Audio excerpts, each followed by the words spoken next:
ሰላም ጤና ይስጥልን የተከበራችሁና የተወደዳችሁ የቻናላችን ተከታታዮች እንደምን አላችሁ? ዛሬም እንደተለመደው ለናንተ ጤና አስፈላጊ ነው ያልነውን አንድ ጉዳይ ይዘን ብቅ ብለናል። በዛሬው ጥንቅራችን ታዲያ አብዛኛው ሰው በተለያየ ጊዜ ከሚጠቀማቸው የምግብ አይነቶች ውስጥ አንዱ የሆነውን ተልባን ለጤናችን እጅግ በጣም ጠቃሚ ከሚባሉ የእህል አይነቶች ውስጥ አንዱ ነው። እንደዛም ሆኖ ግን ተልባን የምንጠቀምበት መንገድ በጤናችን ላይ ጉዳትን ሊያስከትል ይችላል። በዛሬው ቪዲዮአችን ታዲያ ተልባን እንዴት ለጤናችን ተስማሚ ሆኖ መጠቀም እንችላለን፣ ጤናችን ላይ ጉዳት እንዳያደርስም ምን ማድረግ አለብን የሚለውን የምንመለከት ይሆናል። ለዚህ ቻናል አዲስ ከሆናችሁ ሰብስክራይብ ማድረግ ፈጽሞ እንዳትረሱ። ምክንያቱ ደግሞ ተመሳሳይ አይነት ለጤናችሁ የሚጠቅማችሁን የተለያየ ጥንቅር የምታገኙበት ቻናል ስለሆነ ነው። ከጤና ጋር ተያይዞ ጥያቄ፣ ሐሳብ፣ አስተያየት ካላችሁ ደግሞ ኮሜንት መስጫ ሳጥን ውስጥ አስተያየታችሁን አስቀምጡልን። እኛም የእናንተን አስተያየት ተመልክተን የተለያዩ ቪዲዮዎችን ወደ እናንተ እናደርሳለን። እናንተ ያገኛችሁት ዕውቀት ለሌሎችም ይድረስ ብላችሁ የምታስቡ ከሆነ ደግሞ ጥንቅራችንን ሼር ማድረግ እንዳትረሱ። ላይክ ማድረጋችሁም የተለያዩ ሰዎች ጋር እንድንደርስ ያደርገናልና ላይክ ማድረግም ፈጽሞ እንዳይረሳ እያልን አሁን በቀጥታ ወደ ቪዲዮአችን አለፍን። የመጀመሪያው ተልባን ስንጠቀም ማድረግ ያለብን ጥንቃቄ የምንጠቀመውን የተልባ መጠን መቆጣጠር ነው። ተልባን ስንጠቀም በተለይም ለመጀመሪያ ጊዜ ተልባን የምንጠቀም ከሆነ በቀን ውስጥ ከአንድ ሻይ ማንኪያ በላይ ባንጠቀም ይመከራል። ለዚህ ደግሞ ምክንያቱ በተልባ ውስጥ ያለው የፋይበር መጠን ከፍተኛ መሆኑን ተከትሎ ነው። ሰውነታችን ፋይበርን ከዚህ ቀደም አግኝቶ ማያውቅ ከሆነ በቀላሉ ፋይበርን መፍጨት አይችልም። በዚህም ምክንያት ታዲያ የጤና መቃወስ ሊያጋጥመን ይችላል። ተልባን ለመጀመሪያ ጊዜ ስንጠቀም በከፍተኛ ሁኔታ የምንጠቀመው ከሆነ የሆድ መነፋት፣ ከፍተኛ ሆነ የጋዝ በሰውነታችን ውስጥ መከማቸት እንዲሁም ደግሞ የሆድ ህመምን ሊያስከትልብን ይችላል። ሰውነታችን ከዚህ በፊት ከፍተኛ የሆነ የፋይበር መጠን ያላቸውን ምግቦች ተመግበን ማናቅ ከሆነ በብዙ መልኩ ሊጎዳ ይችላል። ለዚህም ሲባል ታዲያ በመጀመሪያዎቹ ጥቂት ሳምንታት ከአንድ ማንኪያ በላይ ተልባን ፈጽሞ በቀን ውስጥ መጠቀም የለብንም።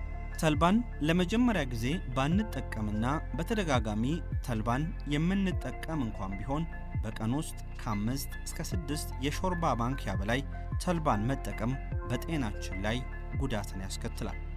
ሌላኛው ተልባና ተመሳሳይነት ያላቸውን ከፍተኛ የፋይበር መጠን ያላቸውን ምግቦች ስንመገብ በቀን ውስጥ ወደ ሰውነታችን ውስጥ የምናስገባውን የውሃ መጠንም ከፍ ማድረግ አለብን። ከፍተኛ ፋይበርን በውስጣቸው ያላቸው ምግቦች ከውሃ ጋር ያላቸው ፍቅር ከፍ ያለ ነው። በዚህም ምክንያት ታዲያ በሰውነታችን ውስጥ ያለውን የውሃ መጠን የመቀነስ አቅም አላቸው።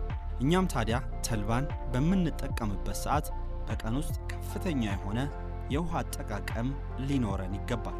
ፋይበር በራሱ ፈሳሽን የሚያገኝ ከሆነ ወይም ውሃን የሚያገኝ ከሆነ እየተጠቀለለና የጄል መልክ እየያዘ ለሰውነታችን የሚሰጠውን ጠቀሜታ ከፍ እያደረገ ይሄዳል።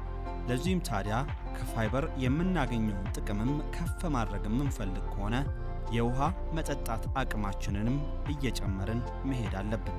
ነገር ግን ከፍተኛ ፋይበር ይዘት ያላቸውን እንደ ተልባ ያሉ ምግቦችን ከተመገብን በኋላ በቂ ውሃን ወደ ሰውነታችን የማናስገባ ከሆነ ድርቀትን የመሳሰሉ ህመሞች ሊያጋጥሙን ይችላሉ። ሆድን ያለሰልሳል፣ ለድርቀትም ጠቃሚ ነው የሚባለው ተልባ ታዲያ በበቂ ሁኔታ ውሃን የማንሰጠው ከሆነ በተቃራኒው ድርቀትን ሊያስከትልብን ይችላል። አንዳንድ ሰዎችም በዚህ ምክንያት ከፍተኛ የሆነ የተልባ ተጠቃሚ ሆነው አሁንም የሆድ ድርቀት ሊያጋጥማቸው ይችላል። ሶስተኛውና ከተልባ ጋር ተያይዞ ጥንቃቄ ማድረግ የሚኖርብን ከዚህ ቀጥለው የምንነግራችሁን የህመም አይነቶች ወይም መድኃኒቶች የምትጠቀሙ ከሆነ ተልባን ከመጠቀማችሁ አስቀድሞ ወደ ሕክምና ስፍራ አቅንታችሁ ሐኪማችሁን ማማከር ይኖርባችኋል። የመጀመሪያው ለሆርሞን መዛባት መድኃኒትን የምትወስዱ እንዲሁም የደም ማቅጠኛ መድኃኒቶችን የምትጠቀሙ ሰዎች ተልባን ከመጠቀማችሁ አስቀድሞ ወደ ሐኪም ሄዳችሁ ሐኪማችሁን ማማከር ይኖርባችኋል። ተልባ በራሱ በውስጡ የያዛቸው የተለያዩ ንጥረ ነገሮች ከደም ማቅጠኛና እንዲሁም ከሆርሞን መዛባት ጋር ተያይዞ የሚሰጡ መድኃኒቶችን የማዛባትና ሌላ ችግር የመፍጠር ባህሪ አለው።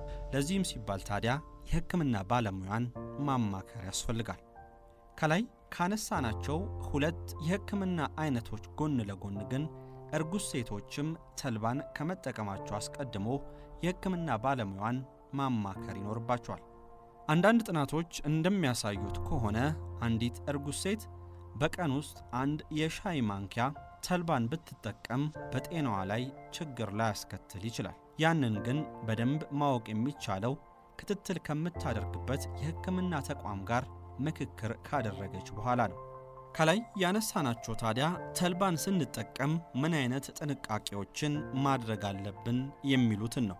በተከታይነት ደግሞ ተልባን ለሰውነታችን ተስማሚ ሆኖና ጤናማ ሆኖ እንድንጠቀመው ምን ማድረግ አለብን የሚለውን እንመልከት። ተልባ ጤናማ ሆኖና ለሰውነታችንም ተስማሚ ሆኖ እንድንጠቀመው መጀመሪያ ማድረግ ያለብን ተልባውን በጣም ሳይበስል በተወሰነ መልኩ መቁላት ነው። ተልባውን ከቆላን በኋላ በተወሰነ መልኩ ፈጭተን በሙቅ ውሃ ቀላቅለን ብንጠቀመው ተልባ ለሰውነታችን ተስማሚና ጠቃሚ ይሆናል። ሌላኛው በተልባ ውስጥ ያለውን ንጥረ ነገር በአግባቡ እንድንጠቀምበትና ሰውነታችንም ተጠቃሚ እንዲሆን የሚያደርገን ከአቮካዶ ጋር ቀላቅለን ብንጠቀመው ነው። ተልባን ከአቮካዶ ጋር ቀላቅለን የምንጠቀመው ከሆነ ሰውነታችን በቀላሉ ከተልባ ውስጥ ያሉትን ንጥረ ነገሮች ማግኘት ይችላል። የተልባን ትክክለኛ ጥቅም የምንፈልግ ከሆነ በጥሬው ፈጽሞ መጠቀም የለብንም። ምክንያቱም ደግሞ ተልባ በላዩ ላይ የተለያዩ ሽፋኖች አሉት። እነዚህ ሽፋኖች ደግሞ ለሰውነታችን ጠቃሚ አይደሉም። እነዚህ ሽፋኖች በእሳት መልክ ወይም ቆልተን ካስወገድናቸው በኋላ ተልባን ፈጭተን ብንጠቀም ይበልጥ ሰውነታችን ከተልባ ጠቀሜታን ማግኘት ይችላል። ተልባን ስንጠቀም ምን አይነት ጥንቃቄዎችን ማድረግ አለብን የሚለውን እንዲሁም ደግሞ ተልባ ለሰውነታችን ጠቃሚ እንዲሆን በምን አይነት መልኩ ተልባን መጠቀም እንዳለብን ተመለከትን። ሐሳብ አስተያየት ካላችሁ በኮሜንት መስጫ ሳጥን ውስጥ መልእክታችሁን አድርሱን። በሌላ ጊዜ ተመሳሳይ ከጤና ጋር የሚገናኝ ጉዳይን ይዘንላችሁ የምንቀርብ ይሆናል። ለቻናላችን አዲስ ከሆናችሁ ሰብስክራይብ ማድረግ እንዳትረሱ። ይህ ጉዳይ ደግሞ ለተለያዩ ሰዎች እንዲደርስ የምትፈልጉ ከሆነ ላይክ፣ ሼር ማድረግንም ፈጽመው እንዳትረሱ እያለን ተሰናበትን። ሰናይ ጊዜ